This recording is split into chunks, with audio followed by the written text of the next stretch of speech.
समाचारों में आगळ वधीए जामनगरथी समाचार बाइक स्टंटनो खेल भारे पड्यो। बाइक स्टंट करतो युवक इजाग्रस्त थयो। हाईवे पर युवानोए रेस लगावी हती। 15 सेकंडना विडियोमां समग्र घटना सामे आवी। क्लच वगर बाइक लईने जता एक बाइक सवार युवान ट्रक अडफेटे आवता इजाग्रस्त थयो। खीजड़िया बायपास नजीकनी घटना अकस्मात सर्जायो होवाना विडियो पण सामे आव्या छे। बाइक स्टंट करतो आ युवक जे पोतानी बेदरकारीना कारणे इजाग्रस्त थयो छे।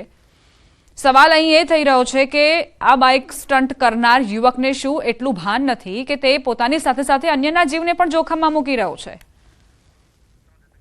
સંવાદદાતા કિંજલ જોડાઈ ગયા છે વધુ જાણકારી સાથે। કિંજલ, આજે વિડીયો વાયરલ થયો છે તેને લઈને શું જાણકારી? બિલકુલ જે પ્રકારે વાત જામનગર રાજકોટ જે ધોરીમાર્ગ છે ત્યાં ગઈકાલે જે પ્રકારે રાત્રિના સમયે 20 જેટલા યુવકો છે તે બાઇક લઈ અને બેફામ જતા હતા। વગર ક્લેચે લીવર છે તે મારી અને જે રફતાર છે તે રફતારનો કહેર છે તે જોવા મળ્યો હતો। 20 જેટલા જે બાઇક સવાર યુવકો સ્ટન્ટ કરી રહ્યા હતા એ દરમિયાન જ જામનગરના નવાગામ ઘેડ વિસ્તારના અંકિત દિલીપભાઈ મકવાણા નામના 18 વર્ષીય યુવક છે જે પૂરપાટ ઝડપે સ્ટન્ટ કરતો હતો તે દરમિયાન જ ટ્રકની પાછળ છે તે ઘૂસી ગયો હતો અને અકસ્માત સર્જાયો હતો। આ યુવક છે હાલ જન્મ મરણ વચ્ચે ઝોલા ખાઈ રહ્યો છે અને સમગ્ર ઘટના અંગે પંચકોશી એ ડિવિઝન પોલીસે હાલ તપાસ હાથ ધરી છે। હાલ યુવકની સારવાર છે તે ચાલી રહી છે। યુવક છે તે કોમામાં હોવાનું હાલ પ્રાથમિક માહિતી મળી રહી છે। બીજી તરફ સમગ્ર જે ઘટનાનો વિડીયો સામે આવ્યો છે 15 સેકન્ડનો આ વિડીયો રફતારનો કહેર છે તે અન્ય લોકોના જીવને પણ જોખમમાં મૂકી શકે છે। પોલીસ દ્વારા અવારનવાર જે પ્રકારે સ્ટંટબાજો છે તેમને નસીહતરૂપ કાર્યવાહી પણ કરવામાં આવતા હોય છે છતાં પણ સુધરવાનું નામ નથી લેતા અને આ પ્રકારે પોતાનો જીવ જોખમમાં મૂકવાનો કિસ્સો જામનગરમાં આવ્યો છે।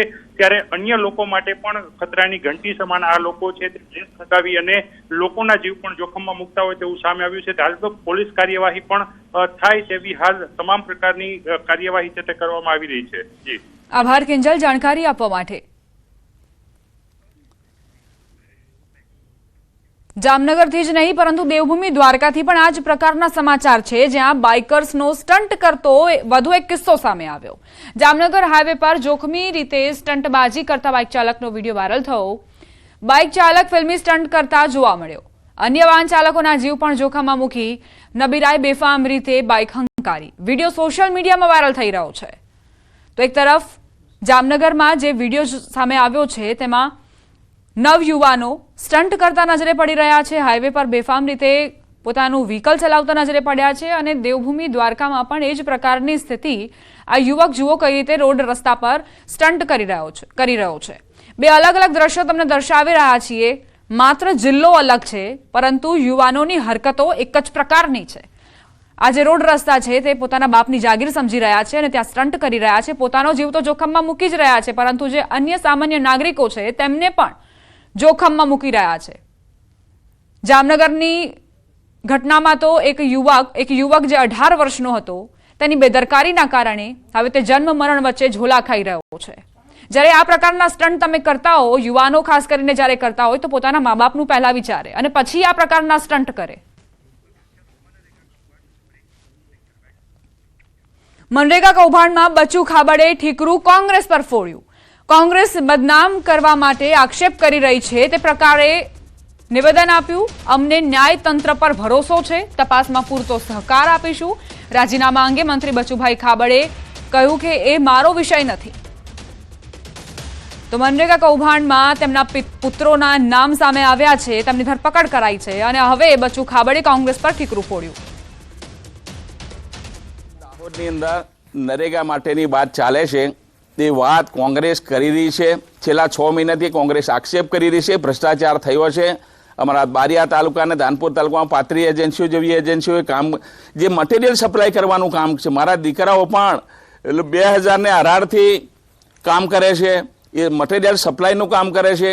બીજું અહીંયા કોઈ કામ કરતા નથી અને ઓપન માર્કેટમાં પણ અમે એ માલ વેચી શકીએ છીએ। એ અમે વેપારી છીએ, અમે કંઈ લેબર નથી અને અમને લેબર કામ કરવા માટે કોઈ અમારી એજન્સીને કોઈ ઓર્ડર પણ આપવામાં આવેલો નથી અને એના માટે આ એફઆઈઆર થયેલી છે।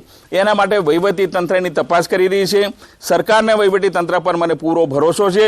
જે કંઈ નિર્ણય આવશે અમે સ્વીકારવા રહીશું। આવા આક્ષેપો કોંગ્રેસ ખૂબ લાંબા સમયથી દર વર્ષે કરે છે।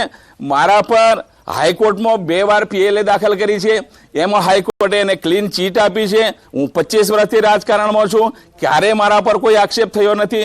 3 વર્ષની અંદર રાજ્યની અંદર પંચાયત મંત્રી તરીકે કામ કરી રહ્યું છું. 1 રૂપિયાનો પણ ભ્રષ્ટાચાર નથી. મારી તમામ યોજના ઓનલાઈન, બદલી બઢતી પણ ઓનલાઈન કરીને હું આજે રાજ્ય સરકારનો વિશ્વાસનાથી કામ કરી રહ્યો છે. બચુ ખાબડના આરોપ પર કોંગ્રેસે પલટવાર કર્યો. કોંગ્રેસના આક્ષેપ પર ફરિયાદ નથી થઈ. સેટિંગ કરી પોતાના પુત્રની એજન્સીઓ ચલાવી. મંત્રીનો 100 કરોડથી વધુનો ભ્રષ્ટાચાર છે. કોંગ્રેસ ગરીબ જનતા માટે લડે છે. કોંગ્રેસના આક્ષેપ પર નામદાર કોર્ટે એમના પુત્રને પર 5 દિવસના રિમાન્ડ મંજૂર કર્યા છે.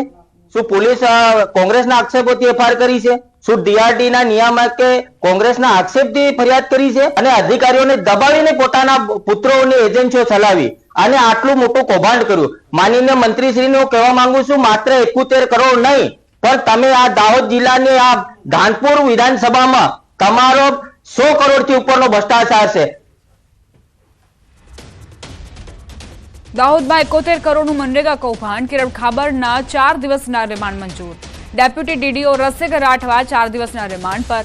APO દિલીપ ચૌહાણ પણ 10 દિવસના રિમાન્ડ પર છે. રિમાન્ડ દરમિયાન પૂછપરછ કરવામાં આવશે. કડક કાર્યવાહી કરવા